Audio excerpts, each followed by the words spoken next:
Victoria, set, go. Latin versus English.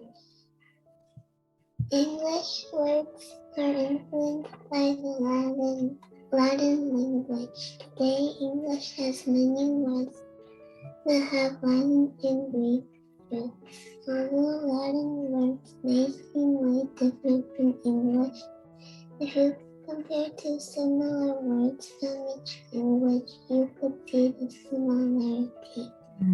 Many English words are also borrowed from the Latin language, but some Latin words are different from English, and some English words have different words from Latin. So English Roman alphabet is from Roman Empire, right? That's so one of the gifts they gave us. Okay, next one. English words come from Latin. These are all guesses. Many people brought the Latin English and shared it with English people. Maybe Latin was just passed down from the ancient time and people found out so they made English. Maybe people liked Latin and decided to take books and words, read some vocabulary. Wow, that's good guess. This is the last page. Okay, we have one more page. And then these are like a little comparison to like florist equals like flowers in English. And then medicina equals like medicine. And volume equals volume and quantity. Quantity in English. You did awesome research. You need to mute. Yeah, okay. Oh, sorry.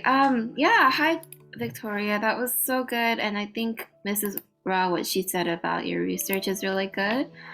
I didn't add comments to your slide, but I'll do that after saying this. But I really like how you included that chart of how it came from different alphabets. I think that's so cool.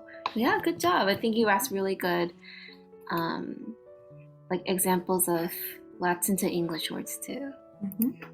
So Jacqueline 선생님, it would be great if you can leave some comments on the last page. You can add the page. Oh yeah, I'll do that. Would be great. And the next one, Egypt and Babylon. Minji, Chloe, Kim. Are you ready, Minji?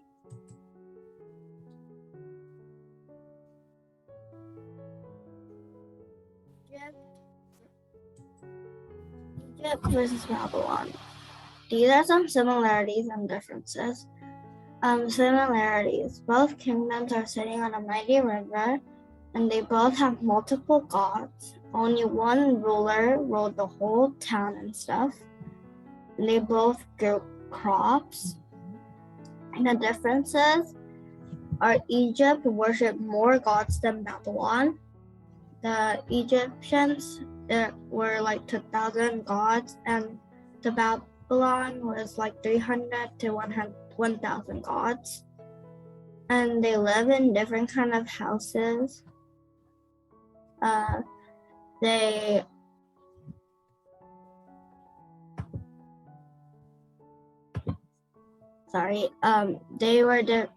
wore different clothes and they ate different food. And here's some fun facts about Egypt. Egypt's greatest pharaoh was Ramses II. Egypt's worst pharaoh was Akhenaten and Metop IV. So far, the archaeologists have found over 130 pyramids, and they wrote in pictures called hieroglyphs. And there were over 2,000 gods and goddesses in ancient Egypt, and Egypt fell to Babylon at 525 BC.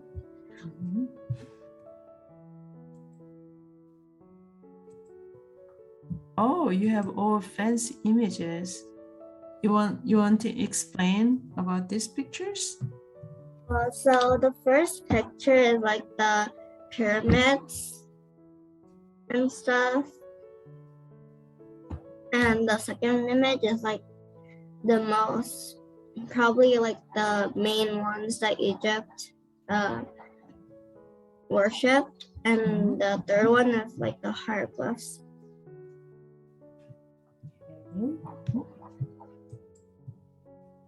What kind of changes were made in Egypt? The Old Kingdom was to 2649 BC to 2130 BC, and the Middle Kingdom was 2030 BC to 1650 BC, and the New Kingdom was 1600 through 1500 BC. And these are like some maps I found. So can you explain about the maps?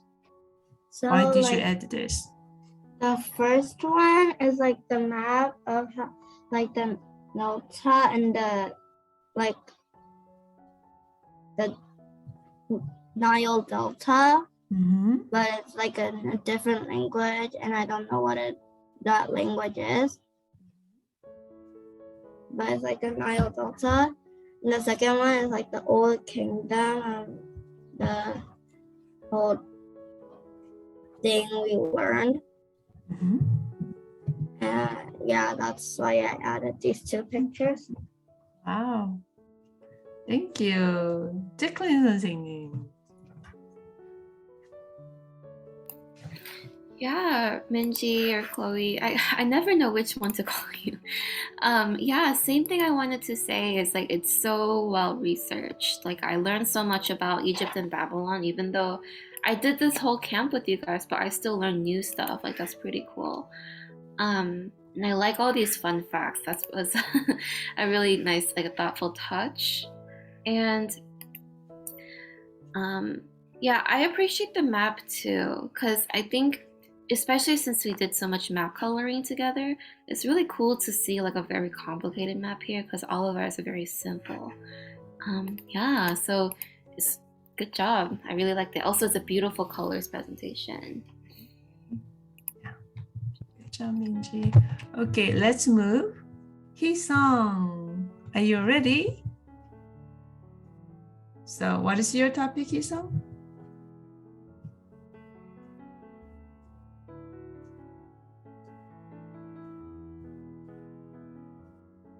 Jews and Christians. Okay, I love your background image. This is Jerusalem. It's the leftover remaining of the broken temple. Oh, okay. Christian, same as Jews, they did both come. Wait, I forgot to add a part. Come from Israel, but although Christians were sending the good message of God and were also being persecuted by non-Christians, such as Paul, who eventually became a Christian. Also, Christians were not allowed in most countries, or in other words, it was illegal to be a Christian. And then, on the other hand, the Jews were rich and were not persecuted because people ranked them in a very high place. And Jews were also trusted to be very holy and normally tried to be popular and tried to correct the other person in a conversation to look smart. But they were outsmarted by Jesus and also challenged Jesus if he was actually the Son of God. But you mean the Jew here during the time of Jesus, right? Yes. Okay, all right. So this is your last one? Oh, Yes. you have one more, okay. What problem did Rome cause in Israel? The temple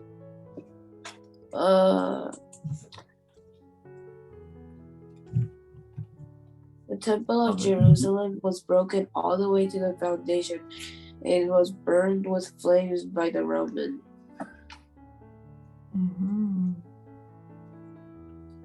Okay. So here, by the Roman, yeah, temple Jerusalem. So this is like an impressive part to you when you read this chapter. So, and you know, this is what Jesus prophesied like 40, 50 years before the temple was totally destroyed. Good point.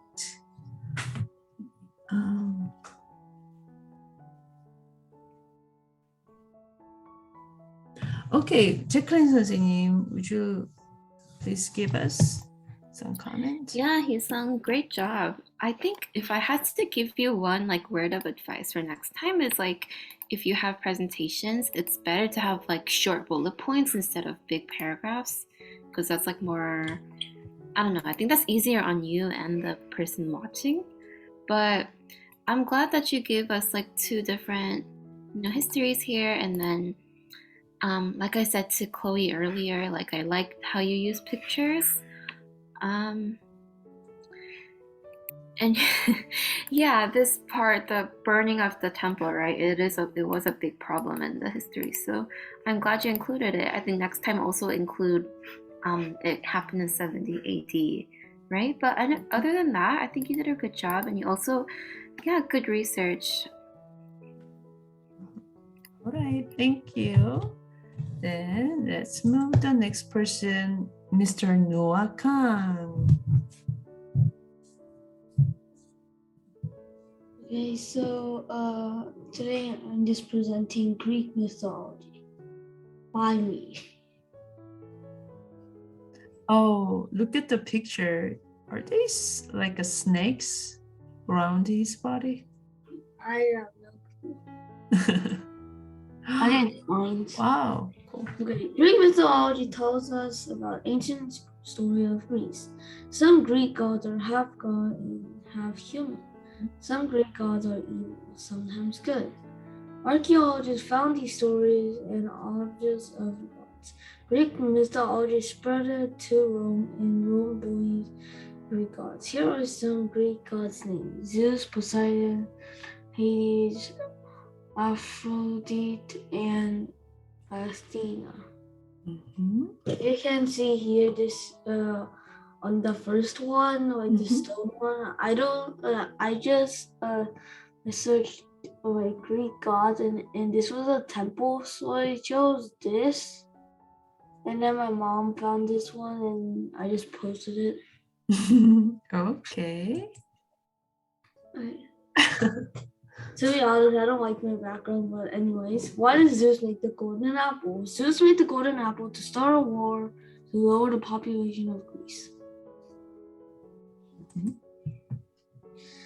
Greek gods, there are multiple gods. Our God, there are only one God.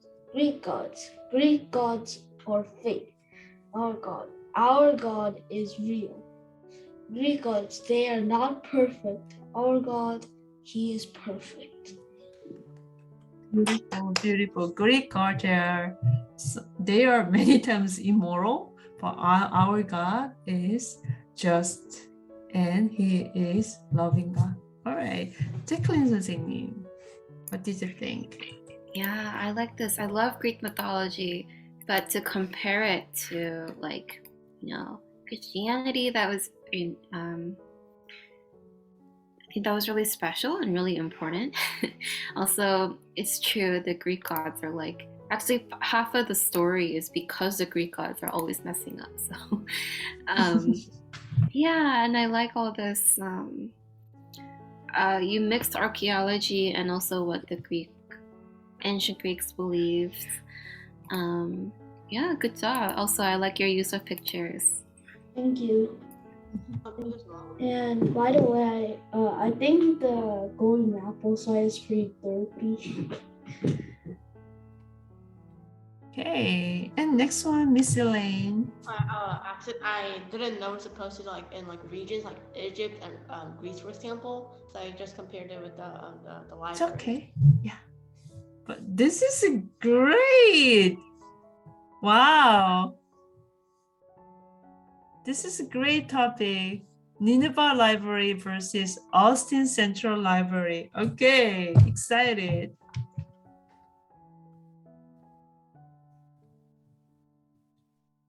Information about the Nineveh Library. The library at the Nineveh is the oldest surviving world library. The library was discovered in the ancient city of Nineveh, which is surrounded by Mongol era. The library was built something during Ashurbanipal's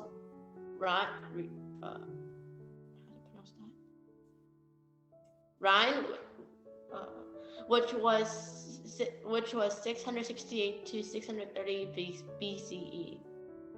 Some of the ruins of the library are still standing, but so much of the library has been worn off by natural causes. You guys remember the story of Jonah in the Bible? He went to Nineveh, the same city. The difference is that the books were carved from the clay in the library, the library of Nineveh, while almost all libraries use paper. Almost all libraries use paper to write books. The library I forgot to add that. The library of Nineveh was built to make Nineveh more beautiful, while the Austin Central Library was built to let people read books for fun. The Nineveh Library is one of the oldest libraries, while Austin Central Library is one of the newest libraries built in Texas. The library was built between 1300 through 1200 BC, and while the Austin Central Library was built in 1926 and remodeled in 2017. Similarities. Both libraries still exist. Both libraries have a lot of books that holds a lot of stories and information. Both libraries have space to store a lot of books that people have written and read, and both libraries are here for people to read.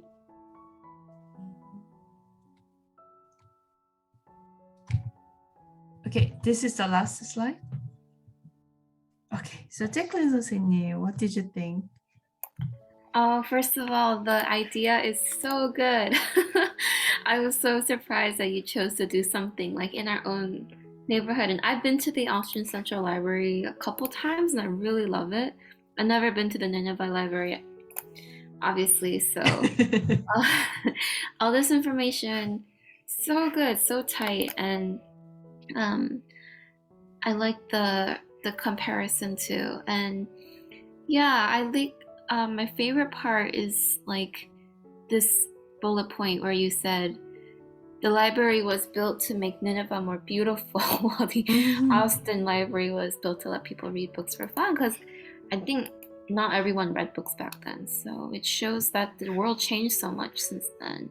Yeah, great job. This is so beautiful too. I love the background and the pictures. I have taught this ancient history for the last 3 years. This is the very genuine topic I never ever seen. This is beautiful. Wow, you are such a good researcher, Elaine. Thank you. Amazing. And I can imagine. Yes! Elaine! Woohoo! Congratulations! Wow, Elaine, I'm going to send you Amazon gift card right after this class. Well, I forgot how many times I've done BICA now. I think it's maybe my 3rd time, my 4th time. 4th? Yes. Yeah, I don't know. I had fun every single time, and you guys are such a good group. I did like classes with like 20 people before, so this is like my smallest class. But you guys made it so much fun, and I hope to see you again for other books, because if Mrs. Rao will have me back, I will be back. I love doing this job, and I like meeting you guys. So yeah, and I think you guys' presentations are all so good. I'm impressed with every single one. I'm still adding comments right now, but they'll be done soon. And yeah, I hope to see you guys again, and great job. And I hope you learned a lot. Mrs. Ra is amazing. I wish I had this kind of thing when I was younger. So you are amazing. Thank you, Miss Jacqueline. Thank you.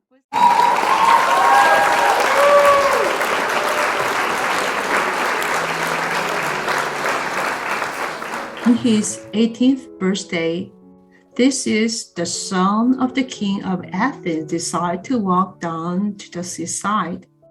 The sea was blue, the sky was clear, and the sun shone.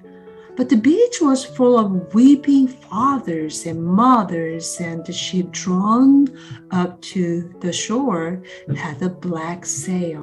Why does the ship have black sails? Why are you all crying? Because our sons and daughters are going to Crete. They'll be eaten by Minotaur and we'll never see them again. Why didn't I know about this? Because you are the prince. Your name is never put into the bowl with the names of all the other young people of Athens. You'll never have to go to Crete and face the Minotaur. This is not right. Let me go to Crete in the place of one of the young men. If I'll face the Minotaur and try to kill him, if I succeed, we'll put a white sail on the ship instead of the black one and sail home to the Athens.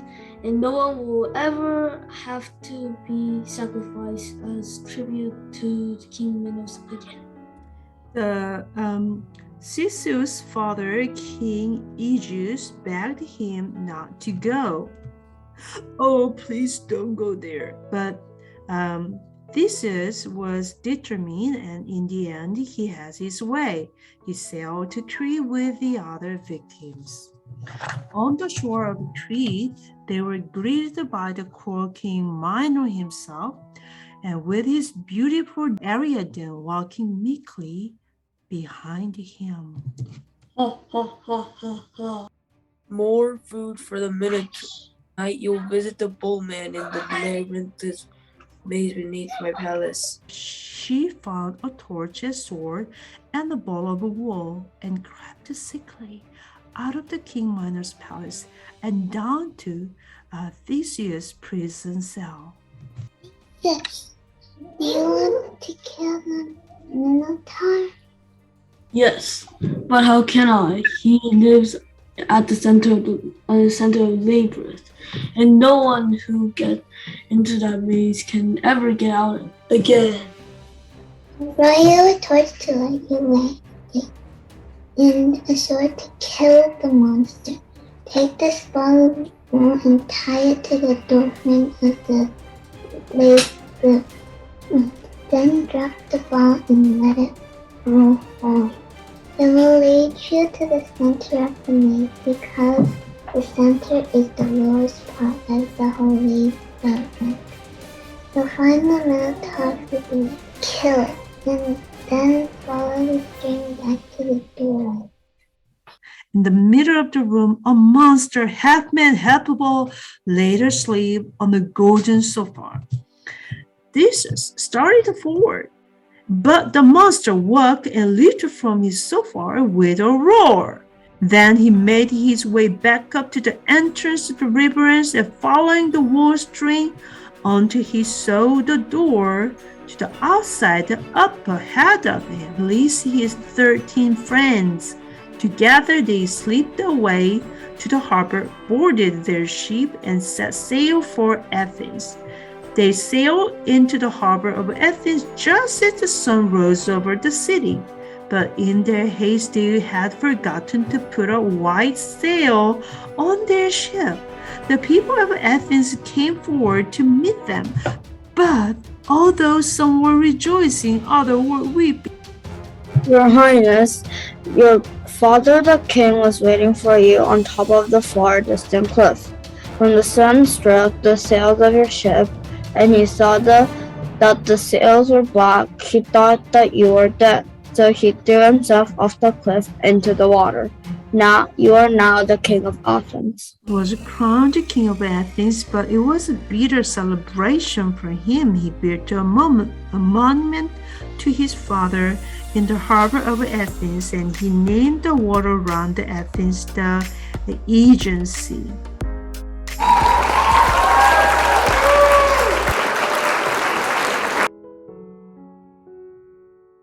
To be peaceful, honest, and kind, to avoid any kind of violence, even animals or insects. So please add the date. He was born 551 BC, lived through 479. Julius Caesar wanted to be consul, but was sent to govern the Romans in Spain. Caesar's nephew Octavian was only 9. Oh, Lord Jesus was born. We don't know exact year, but many Bible scholars say between around 6 through 4 BC.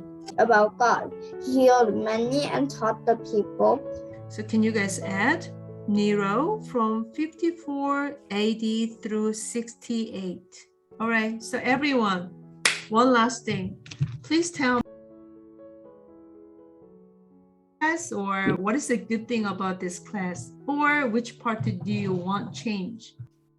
So I love the class in the beginning to the end, and another thing I want to improve is, I guess, maybe just great. I would love to have volume 2 next year. The good thing, I like the color coding on the cards, and I think we should improve using less glue than normal, like using another kind of glue. I really like timeline and map work. And like next time, I wish I can go to the crafting thing, because I didn't get to go this time. You